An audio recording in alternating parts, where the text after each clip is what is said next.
CONADU al frente. El programa de los docentes universitarios. Un panorama sobre la realidad nacional, la educación superior, la ciencia y la tecnología. Entrevistas, investigaciones, debates y un recorrido por las universidades de todo el país. Los lunes a las 20 en Capó. CONADU al frente. Muy buenas noches, bienvenidos, bienvenidas a una nueva edición de CONADU al frente, el programa de los docentes universitarios.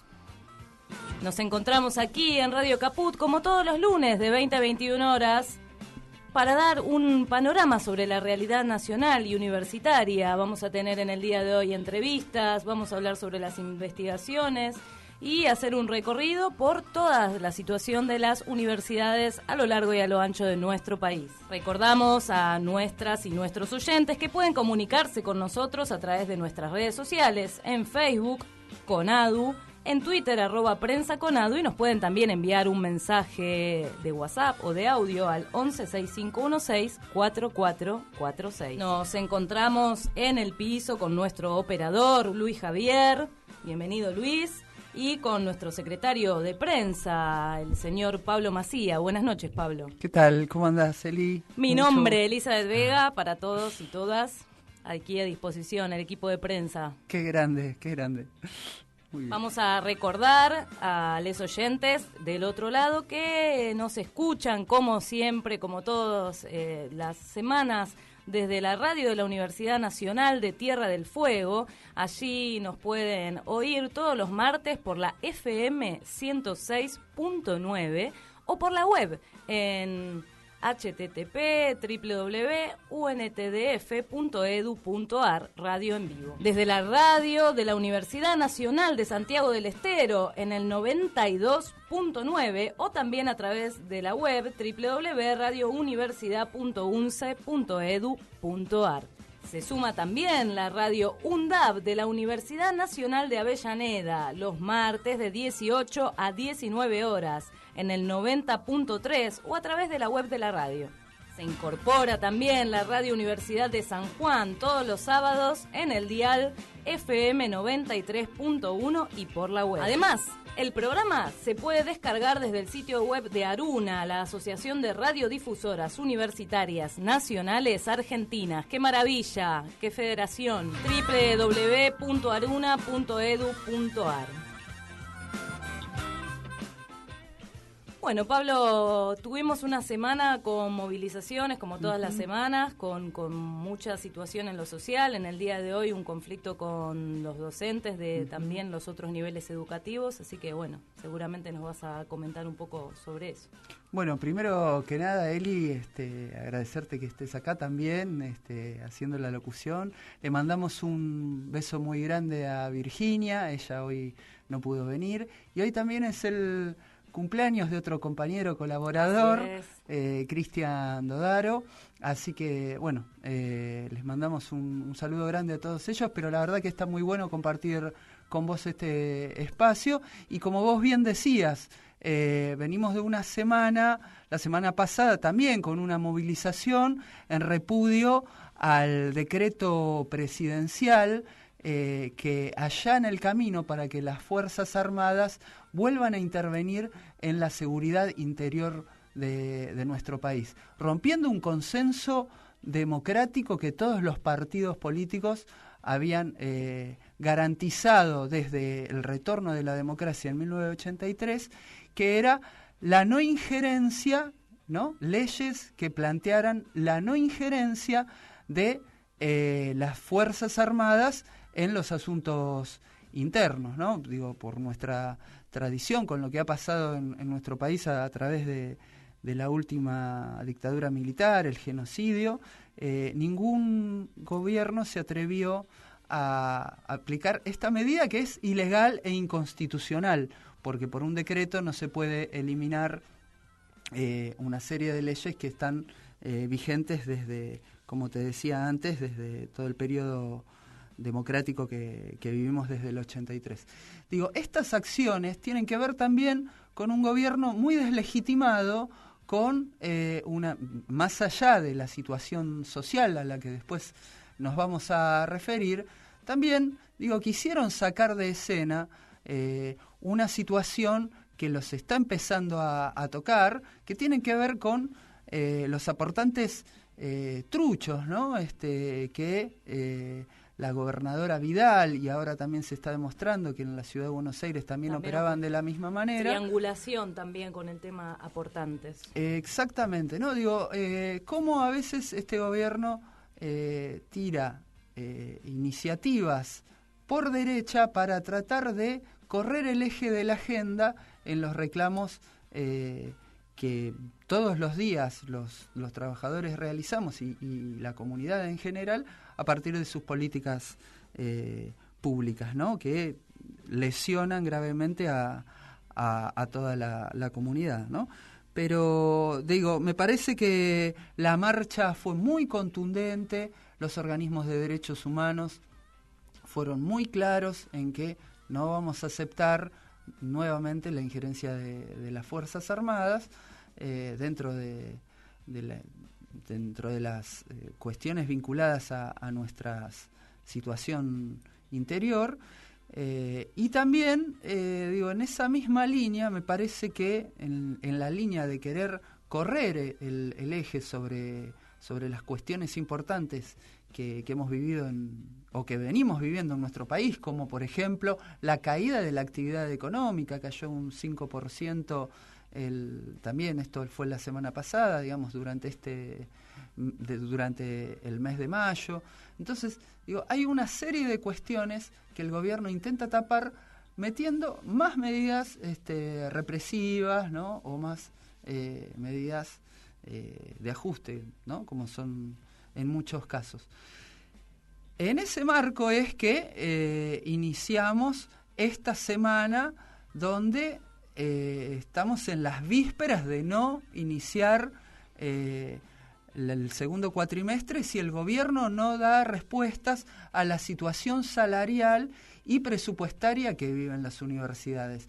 Desde mediados de abril que no convoca a una nueva reunión paritaria y se ha quedado estancada la oferta salarial en un tope del 15%, cuando a todas luces la inflación ya del primer semestre sobrepasó esa cifra, pero se está calculando que para fin de año todos los institutos de medición, incluso el gobierno nacional, está planteando que va a estar por arriba del 30%, ¿no? En este marco de una situación tan aguda y tan grave, los docentes hemos tomado esta definición. Pero además, esa gravedad de la situación que vive el ámbito universitario no se da solamente por la cuestión salarial, sino también por la cuestión presupuestaria, ¿no?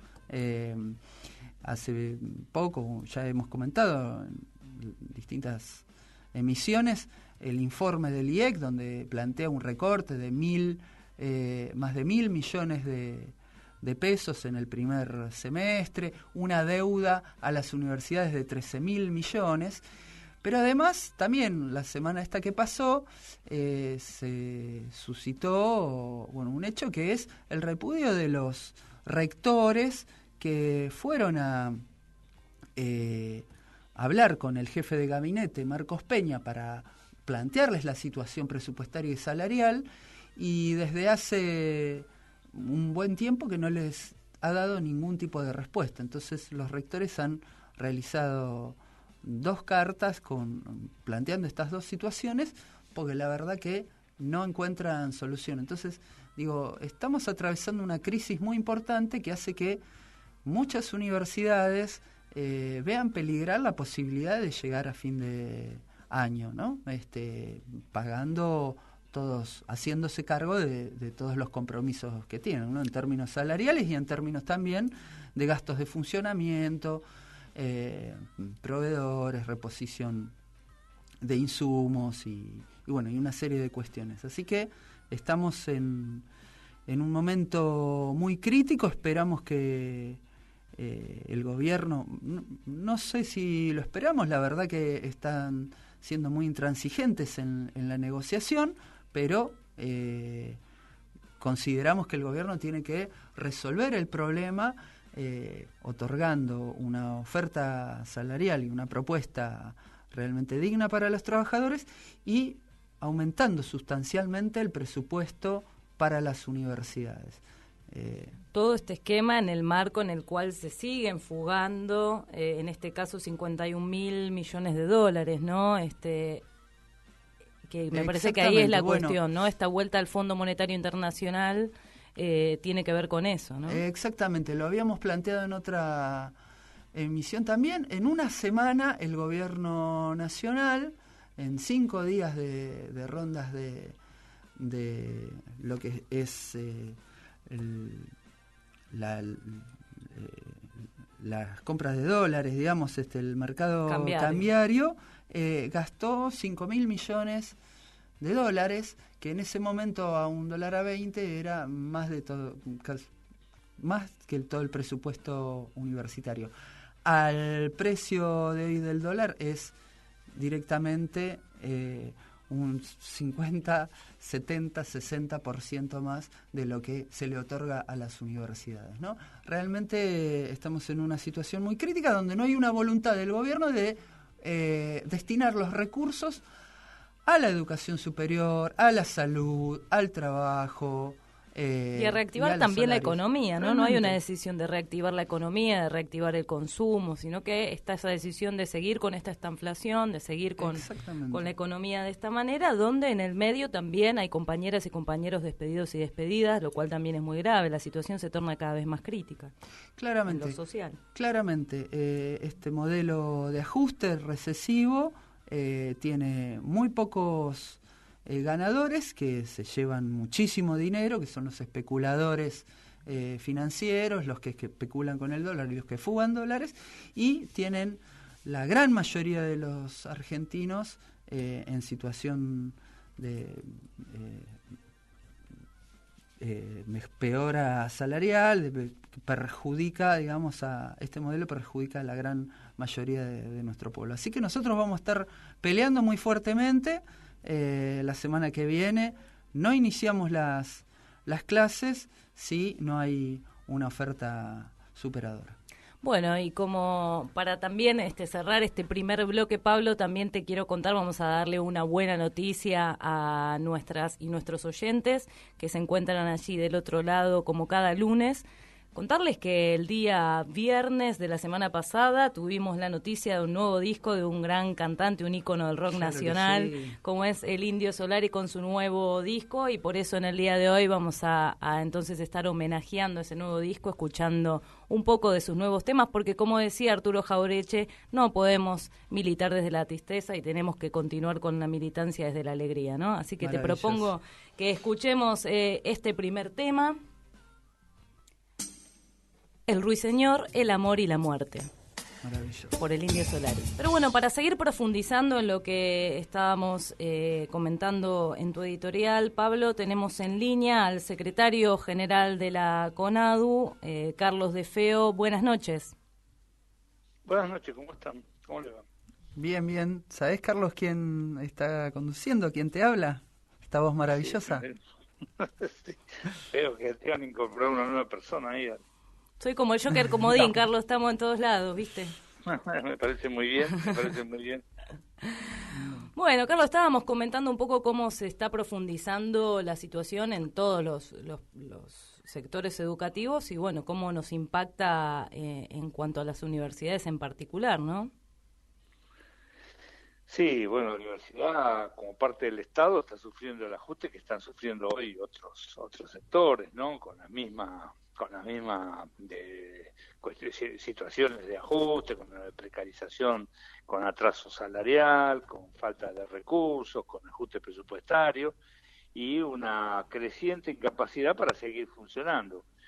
Y aquí me parece que tenemos que ver, no solamente es un ajuste que se viene aplicando desde la llegada del gobierno de Cambiemos al gobierno, sino que se ha profundizado, sobre todo en el último tiempo, en parte porque el gobierno ha ido, no solamente que este gobierno vino a ajustar, sino que aparte son muy ineptos para la administración del Estado, y finalmente, bueno, yo creo que voluntariamente, y aparte ya lo tenían decidido, nuevamente recurrieron al Fondo Monetario, y hoy se ven en las manos del Fondo Monetario que les está exigiendo un ajuste que inclusive es de una brutalidad tan grande que ni el mismo fondo cree posible que se llegue a aplicar. Y aquí vemos, bueno, en el caso de las universidades, así como en otras áreas del Estado, cómo esto está creciendo y generando no solamente un malestar entre los integrantes de la comunidad universitaria, sino una creciente resistencia. Una muestra de esto es la medida de fuerza de la próxima semana, que de no iniciar en el segundo semestre, que fue tomada por el primer lugar por la CONADO, pero después luego se fueron sumando todo el resto de las federaciones, y hoy prácticamente todo el arco sindical está propiciando de una manera u otra no inicie la semana que viene.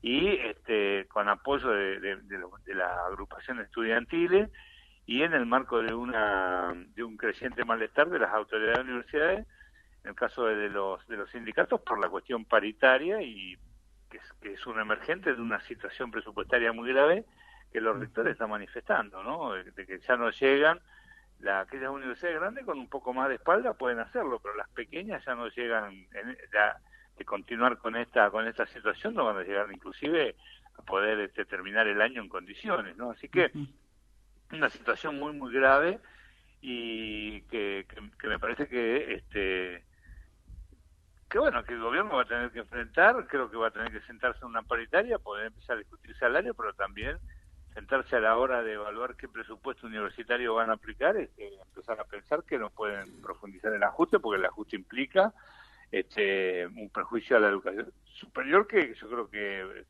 como en otras áreas del Estado, ¿no? Un prejuicio que va a costar muchos años reparar. Carlos, ¿qué tal? Pablo te pregunta. ¿Es ineptitud, como en algún momento dijiste, o es una política deliberada para destruir la universidad pública, para transferir los recursos a los sectores más concentrados de la economía?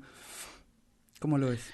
No, yo creo que es una política deliberada, claramente. Bueno, más manifestaciones que le han hecho los propios representantes del gobierno, ¿no? Más que su campaña, esto de que hay universidad por todos lados, lo de la gobernadora hace poco. Me parece que es una política deliberada, pero una política que se ve agravada por una ineptitud, por una falta de capacidad para que hace todo esto, lo agrava todavía mucho más, y va sumando más rápido de lo que uno hubiera pensado, voluntades en contra de parte de los afectados, en este caso los universitarios. Pero me parece que, claramente acá hay una política, y siempre la hubo, y este gobierno representa claramente a aquellos sectores que de hace 200 años o más están expoliando a la Argentina, una oligarquía que nunca ha pensado en el beneficio de las mayorías, nunca ha pensado en un desarrollo autónomo de la nación, del bienestar de su población, de ninguna manera.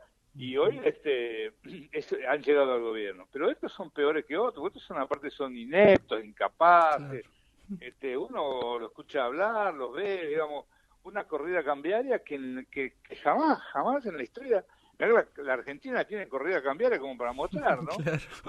Que haya sido tan mal manejada y que haya producido las pérdidas de reserva que produjo esta, llevándolo a una situación, porque el tipo obviamente ellos vinieron a llevarse todo, ¿no? A terminar con la distribución de la riqueza que se había comenzado a hacer más equitativa. Ahora volvieron a una distribución regresiva, volvieron a entregar el patrimonio nacional, a destruir la industria nacional. Ahora lo hacen con un grado de ineptitud, un grado de ineficiencia, que realmente uno hace dudar de que lo logren, porque finalmente están generando tanta resistencia, que yo creo que este es un gobierno que no tiene futuro. Acá, si uno no sé si nos vamos a terminar nosotros discutiendo que traten de llegar a las elecciones el año que viene, no terminen como el gobierno de la Alianza, ¿no? Carlos, la verdad que siempre no es bueno ni siquiera para nada, porque al final los muertos los terminamos poniendo nosotros. Nosotros lo que necesitamos es una salida de este gobierno en elecciones, que nosotros podamos ir a elecciones normales, que haya un candidato que tenga una propuesta. Me parece que desde el lado de la oposición eso se está discutiendo. Creo que vamos a llegar con una candidatura que pueda dar un programa una candidatura con un programa que pueda respetar las necesidades populares. Y no que estos animales terminen, como terminó de la Rúa, yéndose en un helicóptero en medio de una masacre y una represión infernal que dejó más de 30 muertos en todo el país, porque los muertos los ponemos nosotros, y las situaciones económicas que se destruyen después caen sobre la espalda del pueblo de la reconstrucción, ¿no? No es menor en ese caso lo de la semana pasada, el decreto que allana el camino para que las Fuerzas Armadas intervengan en seguridad interior, ¿no? Sí, pero yo creo que esto es más ideológico, porque cuando uno mira, si vos sumás los soldados que tiene la gendarmería, la prefectura y otras fuerzas de seguridad, tienen más del doble de lo que tiene el ejército, y están más preparados, tienen más presupuesto, más equipamiento para reprimir. O sea, el problema que tienen es un problema ideológico, porque entonces piensan el país de una manera, son dueños del país de una manera, entonces... mentira que este no es un gobierno práctico, este es un gobierno que es profundamente ideológico. Claro. Entonces tienen que hacer lo que su ideología les diga, más allá de que esto sea bueno inclusive para sus propios intereses, y terminan en estas cuestiones, y a eso sumarle, como te decía recién, como dirían los muchachos en la calle, una manga de bestias que no saben ni hacer lo que tienen que hacer. Entonces, esto es un cóctel que es explosivo para la Argentina, ¿no? Y hablemos un poco de las declaraciones de Alejandro Rosichner, por ejemplo, ¿no? El intelectual de estos sectores. Claro, cuando uno dice, inclusive, claro, realmente es no, si me van a traer a este programa para criticar a los y las filósofas... No. Bueno. Ahí están los filósofos y los filósofos. Y está Alejandro Rosichner. Está Rosichner que tiene... Alejandro Rosichner, claro. Exactamente. No, bueno, tienen un cuerpo de intelectuales que realmente da pavor, ¿no? Porque desde ¿cómo se llama? El ministro de Cultura, Abeluto, u otro, no sé, y uno, la verdad que lo escucha hablar, escucha las declaraciones. Y yo digo, bueno, el presidente es el que conduce todo ese grupo de gente, ese tipo de cosas, ¿no? La verdad, un ministro de Economía que todos sus ahorros los digamos, tiene no solamente sino que puede mostrar para su capacidad para ser ministro es haber sido gerente de una empresa que siempre vivió o ser empresario de empresas que siempre vivieron a costilla de la explotación del Estado, que lo único que se ocuparon siempre es de la política financiera, de fugar dólares. Digo, me parece que si ese es el ministro de Economía que nos puede mostrar, estamos fritos, ¿no? Cuando la verdad, si este es el mejor equipo de los 50 años, no quiero ni pensar, menos mal que no vino y no vino el peor. Los suplentes, lo que deben ser. La Argentina, claro, hoy seríamos 5 países, nos hubiéramos dividido en 5 países, ¿no? La destrucción final de la Argentina, que finalmente yo creo que es lo que la oligarquía argentina siempre quiso, tener un país agrícola, campestre, donde vivan de lo que produce las materias primas, la minería en este caso, los productos de la pampa húmeda, vivir en Europa y el resto de los argentinos en Europa o ahora en las Islas Seychelles o la Isla Caimán, no sé dónde van con sus dólares, y el resto de los argentinos aquí. Por eso en este sentido no se necesita una universidad para ese país. Por eso el desfinanciamiento. ¿Para qué quieren investigación política satelital? Un orgullo de la Argentina. Uno de los 9 países del mundo capaz de poner en órbita un satélite de telecomunicaciones de las características del ARSAT, de producción totalmente nacional. Un país donde el desarrollo industrial, el desarrollo científico hizo que pudiéramos poner en marcha nuevamente y con éxito una política en energía nuclear. Y bueno, y así como es un montón de cosas más que podemos ir mostrando que se ven claramente, no le sirven a alguien que solamente piensa en cómo exportar grano y materias primas y gastar el dinero que eso le produce en otro país, no en el suyo, ¿no? Exacto. Y no en desarrollar la industria de ninguna manera, ¿no? Más cuando justamente todo tipo de desarrollo puede ser sinónimo de competitividad en el exterior. ¿Y para qué vamos a competir si Inglaterra y Alemania y Estados Unidos son ya están ellos para eso, ¿no? Bueno, pero es una clase social que históricamente demostró su fracaso y su holgazanería y su vagancia. Y digo, no, porque aparte de todas esas cosas implican tener que trabajar, esforzarse, y esta gente no está acostumbrada a trabajar y esforzarse. Son mentiras. Aquí en este país, cuando nos acusan de que los argentinos son vagos e indolentes, ellos son los vagos e indolentes. Cuando tienen una empresa que más o menos empieza a caminar y empieza a funcionar, la venden, y con ese dinero lo ponen en el circuito financiero. Lo han hecho con todas las empresas que ha habido en Argentina, que fueron productivas, que fueron exitosas, lo ves siempre, constantemente. Entonces digo, ese mito de la Argentina indolente, ese mito del argentino que no tiene perseverancia, eso es exactamente la oligarquía argentina. Nunca lo va a hacer eso la pequeña y mediana industria, que con todo esfuerzo han hecho desarrollo impensable con todas las trabas que esta gente le han puesto históricamente, pero así en todos los ámbitos, en la medicina, en las artes, en los deportes, en la universidad. La Argentina es el único país de América Latina que tiene 3 premios Nobel en ciencia. Y eso, la oligarquía, eso le preocupa, ese tipo de cosas. Lo único que quieren es cerrar la universidad, que produzca el menos gasto posible y poder utilizarla para sus propios intereses, ¿no? En este sentido, Carlos, digamos, sabemos que esto no es un hecho aislado que están sufriendo estas medidas los y las docentes universitarios, que tiene que ver con políticas que van mucho más allá de este conflicto salarial. Los rectores estuvieron haciendo públicas una carta, un pedido de diálogo con el gobierno que se jactaba de ser el gobierno del diálogo, con Marcos Peña. No tuvieron tampoco respuestas, digamos que se van sumando actores en esta lucha. Claramente, pero aparte los rectores ya tuvieron una reunión con el ministro Peña y les contestó con este idioma de autoayuda que usan ellos, de que el futuro está cerca y que juntos podemos y que entre todos. Ahora pasaron 2 meses y no le mandaron un peso. Eso... Si ese es el diálogo que nos proponen, o el diálogo que nos proponen es el que nos hacen a nosotros, que vamos a negociar salario y nos dicen 15% o nada, eso no es dialogar, eso no es... Digo, este gobierno nunca tuvo la decisión de... Porque este gobierno es, con otra disfraz, es el mismo gobierno o son los mismos patrones de aquellos que desaparecían y mataban a la gente cuando salía a reclamar, no solamente en la década del 70, fueron los que mataron durante la Revolución Libertadora, fueron los que mataron en la época onganía, fueron los que mataron en la Patagonia Rebelde, en los talleres de Bacena, en la Semana Trágica. Son siempre los mismos, son los que hicieron la conquista del desierto, los que mataron a todos los criollos en el noroeste, porque las industrias del noroeste no le dejaban o le hacían competencia a los productos importados que metía el puerto de Buenos Aires en la Argentina. Esa es la misma oligarquía, no es ninguna nueva derecha, no es ninguna nueva clase social, y con un desprecio hacia los trabajadores y a la sociedad, que lo dejó muy, muy claro. Y mira, es una cosa que la verdad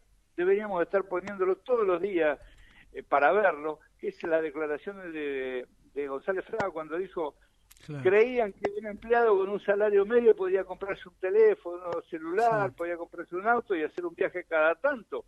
¿Y qué se supone que queremos para nuestro pueblo si no es eso? Por lo menos que la felicidad del pueblo, el bienestar de la gente, lo que la gente quiere vivir como la gente, pero la oligarquía no quiere que vivamos como la gente, la oligarquía quiere que vivamos como esclavos. Por eso son la misma gente de siempre, y por eso es ideológico del ejército, porque el ejército le sirvió a ellos en el 30, en el 55, le sirvió a ellos en el 66, le sirvió en el 76. Lo llaman cada vez que los necesitan. Con esa política. Claro, es eso. Ahora no lo necesita, tiene la gendarmería, la prefectura, las policías provinciales, son mucho más soldados que lo que tiene el ejército y más preparados para reprimir. El ejército, teóricamente, inclusive ellos mismos hablan de desfinanciación, porque están desfinanciados tecnológicamente, y sí, claro que lo están. Pero ellos lo van a equipar, ¿no?, para poder enfrentar un enemigo externo que va a venir por nuestros recursos naturales, o lo van a preparar para reprimir a nuestro propio pueblo. Ahora, yo espero que el ejército haya aprendido la lección después del 76, después de los juicios y la vergüenza que debieron haber sentido, que deben sentir durante todos estos años, al saber que lo llevaron esta misma gente al papel ese de verdugo de su propio pueblo, ¿no? Claro.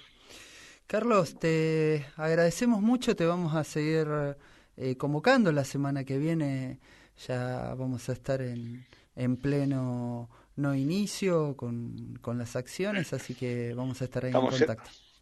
Estamos seguros que la semana que viene va a ser un paro contundente como para que este gobierno entienda que tiene que enfrentar la decisión y la voluntad inquebrantable no solamente de los universitarios, yo creo que de todo un pueblo que no está dispuesto a ceder su conquista.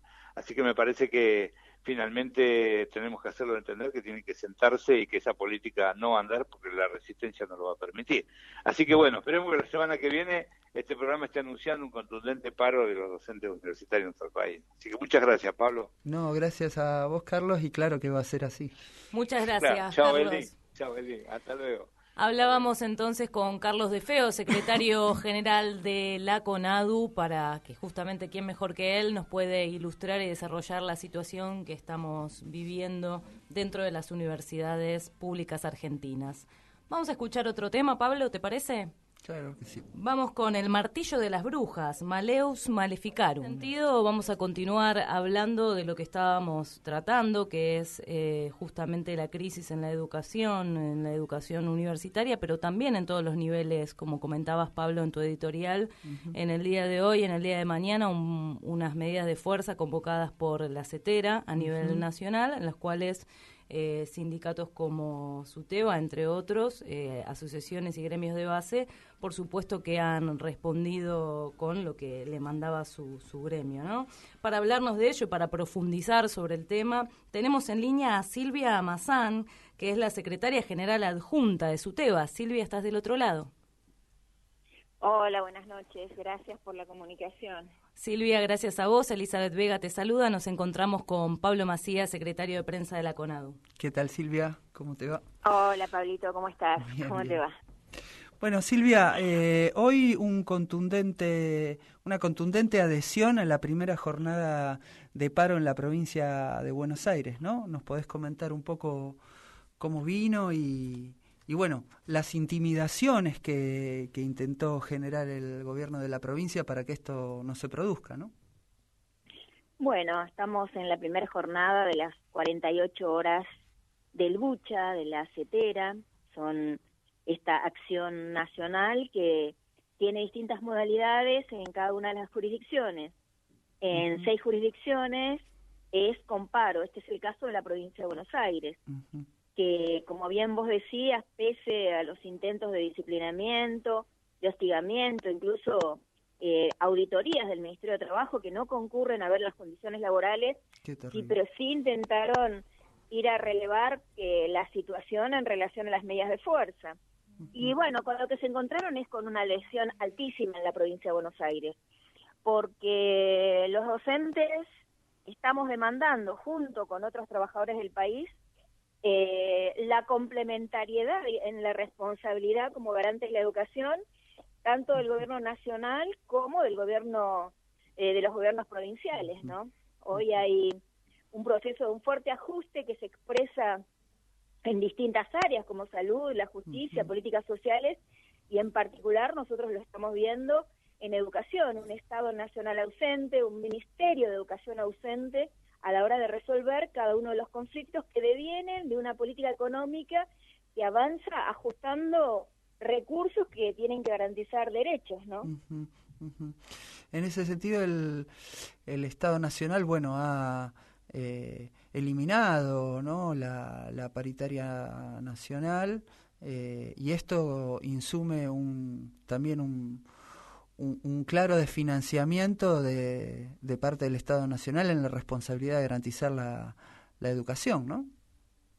Exactamente, la no convocatoria a la paritaria nacional docente es una decisión en este progresivo retiro del Estado Nacional como garante de la educación en todo el país, porque en la paritaria no solo se discute salario, es decir, no se ha establecido el piso salarial nacional, pero tampoco la transferencia de recursos que la nación le tiene que hacer a las provincias para que puedan garantizar ese piso salarial. De hecho, una suma que integra de manera importante el salario de todos los docentes en todo el país, como el incentivo docente, se está planteando transferir la responsabilidad a las provincias, pero las provincias lo van a tener que sostener con sus propios recursos. La que no pueda, eso va a significar una reducción salarial, es decir, que avanza también en el recorte de salarios, no solo no nos garantiza el piso nacional, sino que esta, como bien vos decía, progresivo de financiamiento, va a significar una reducción salarial en los docentes de todo el país.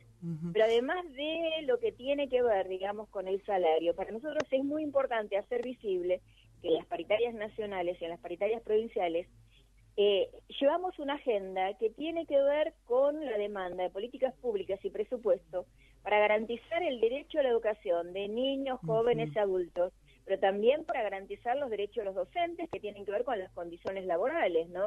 Exacto. Y esta es una ausencia que hoy se está viendo en la provincia de Buenos Aires. Te hago una pregunta en términos de esto último que decías, ¿no?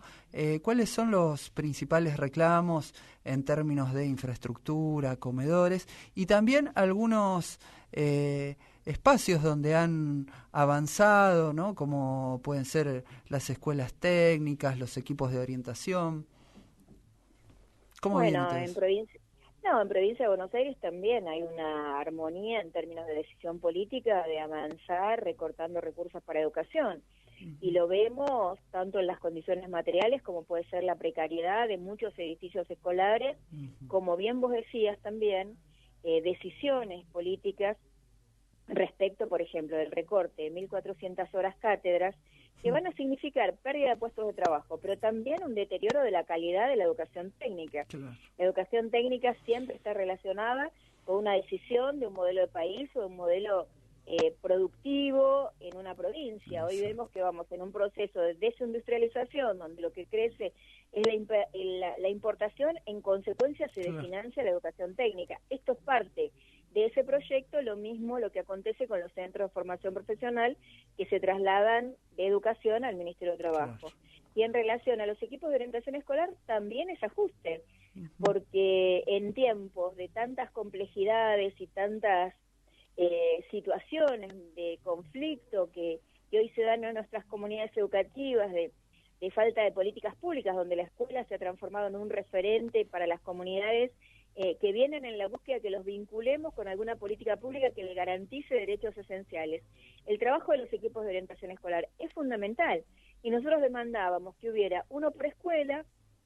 Había estos equipos en el 50% de las escuelas, ahora los sacan de la pertenencia a la escuela, los distribuyen en el distrito y se van a tener que ocupar de 10, 12 escuelas, distintas distancias, sin ningún compromiso continuo con el proyecto.